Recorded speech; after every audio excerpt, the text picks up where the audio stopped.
అయితే ఆయన నిన్న తిరువూరు నియోజకవర్గంలో ఒక వైసీపీ నేత పేదల భూములు చిన్న చిన్న స్థలాలు ఆక్రమించుకొని అక్కడ ఒక షాపింగ్ కాంప్లెక్స్ కడుతుంటే గతంలో ఎన్నిసార్లు ఫిర్యాదు చేసినా అటు అధికారులు కానీ ఇటు పోలీసులు కానీ పట్టించుకోలేదు అనే దీంతో ఆయన నిన్న అక్కడికి వెళ్ళి దాన్ని మొత్తానికి డెమాలిష్ చేసే ప్రయత్నం జరిగింది. అది ఆ పేదలు కూడా సంతోషపడ్డారు. అయితే ఎందుకో అది కొంతమంది దాన్ని కొలికిపూడి గారు హడావుడి చేశాడని అదని ఇదని రకరకాలుగా వచ్చినాయి, కథనాలు వచ్చినాయి. అసలు ఏం జరిగిందనేది ఒకసారి ఆయనతో మాట్లాడదాం. కొలికిపూడి గారు మనతో లైవ్లో ఉన్నారు, తిరువూరు శాసనసభ్యులు. కొలికిపూడి శ్రీనివాసరావు గారు నమస్కారం. వెంకటకృష్ణ గారు good evening. Very good evening. నిన్న మీరు చేసింది అది ఆక్రమణలో ఉంది. ఇద్దరు ముగ్గురు పేద కుటుంబాల చిన్న చిన్న స్థలాలు ఆ నాయకుడు ఆక్రమించుకుని అక్కడ కాంప్లెక్స్ కట్టాడు అనేది అక్కడ కనపడుతుంది. కాకపోతే మీరు అక్కడికి వెళ్ళి హడావుడి చేశారు అనేది ఒకళ్ళకి కనపడుతుంది. హడావుడి అనేది ఒకళ్ళకి కనపడుతుంది.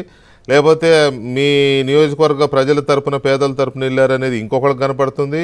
ఓవర్ యాక్షన్ అని ఇంకొకళ్ళకి కనపడుతుంది. వాటెవర్ రకరకాలుగా కనపడింది అది. సో అందువల్ల అసలు ఏంటి అక్కడ ఏం జరిగింది?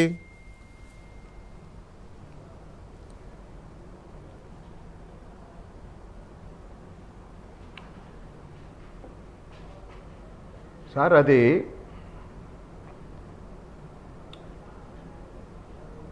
మీరు డిబేట్లో అడగాల్సినంత పెద్ద విషయం ఏం కాదు సార్.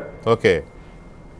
అక్కడ ఒక గ్రామంలో కనిపించిన ప్రతి స్థలాన్ని ఆక్రమించి కొట్టి రాయించుకునే ఒక అరాచకవాదికి సంబంధించిన ఒక చట్ట వ్యతిరేకంగా, అంటే ఒక 5-6 దగ్గర లాక్కొని భూమి లాక్కొని పక్కనే ఉన్న ప్రభుత్వ భూమిని కూడా కలుపుకొని నిర్మిస్తుంటే నేను ప్రజా దర్బార్ లాస్ట్ ఫ్రైడే నేను ప్రజా దర్బార్ పెట్టాను. ప్రజా దర్బార్లో బాధితులు నా దగ్గరకు వచ్చారు. నేను రెవెన్యూ అధికారులకు చెప్పాను. రెవెన్యూ అధికారులు అందరూ కూడా అతనికి సపోర్ట్ చేస్తూ నాకు రకరకాల కథలు చెప్తూ వచ్చారు.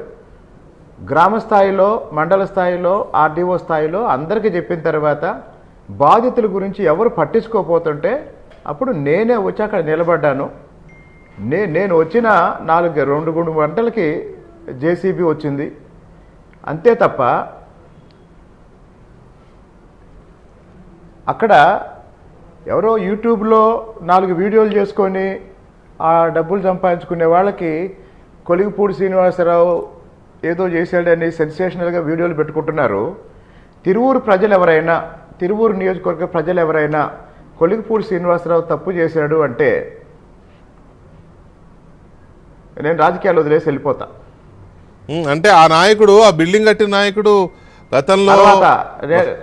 గతంలో టీడీపీ నాయకులు దేవినేని ఉమా గారు కావచ్చు, లేకపోతే మీ ఇప్పుడు ప్రస్తుత ఎంపీ చిన్ని గారు కావచ్చు, ఇలాంటి వాళ్ళు వచ్చినప్పుడు సభలను అడ్డుకునే ప్రయత్నం చేయడము, రాళ్ళు వేయడము ఇలాంటివి చేసేవాడంట కదా. చంద్రబాబు నాయుడు గారి కాన్వాయ్ మీద రాళ్ళు వేశాడండి. కేసినేని చిన్ని గారి కాన్వాయ్ మీద మొన్న ఎన్నికల రోజు రాళ్ళు వేశారు. దేవినేని ఉమా గారు మంత్రిగా ఉన్నప్పుడు ఆ ఊరు వెళ్ళలేక కార్యక్రమాన్ని రద్దు చేసుకున్నారు. కాబట్టి ఆ ఊర్లో తెలుగుదేశం జెండా కడితే కొడతారు. ఆ ఊర్లో తెలుగుదేశం పార్టీకి ఓటేస్తారని తెలిస్తే ఆ వీధిలో ముళ్ళ కంపలు పెట్టి ఓటింగ్కి రాకుండా చేస్తారు. ఆ ఊర్లో తెలుగుదేశం జెండా కట్టి తెలుగుదేశం కోసం ప్రచారం చేసి తెలుగుదేశానికి మెజార్టీ సాధించిన మొట్టమొదటి నాయకుడిని నేను. కాబట్టి ఈరోజు ఆ గ్రామంలో ప్రజలకి ఒక రాక్షసుడి నుండి స్వాతంత్రం వచ్చింది. నేను మరి ఆ ఊరు వెళ్ళి వాళ్ళ ఇంటికి వెళ్ళానండి. వాళ్ళ ఇంటికి వెళ్ళి కూర్చున్నాను, మంచినీళ్ళు తాగాను. నన్ను చూసి పారిపోయాడు.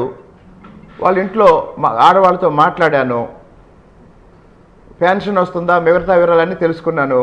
వాళ్ళ వీధిలో ప్రతి ఇంటికి వెళ్ళాను, అందరికీ షేక్ హ్యాండ్ ఇచ్చి అందరితో మాట్లాడాను. వాళ్ళకున్న సమస్యలు ఏంటని అడిగాను. కాబట్టి ఒక శాసనసభ్యుడిగా నా దగ్గరికి వచ్చిన బాధితులకి న్యాయం చేయటం నా బాధ్యత.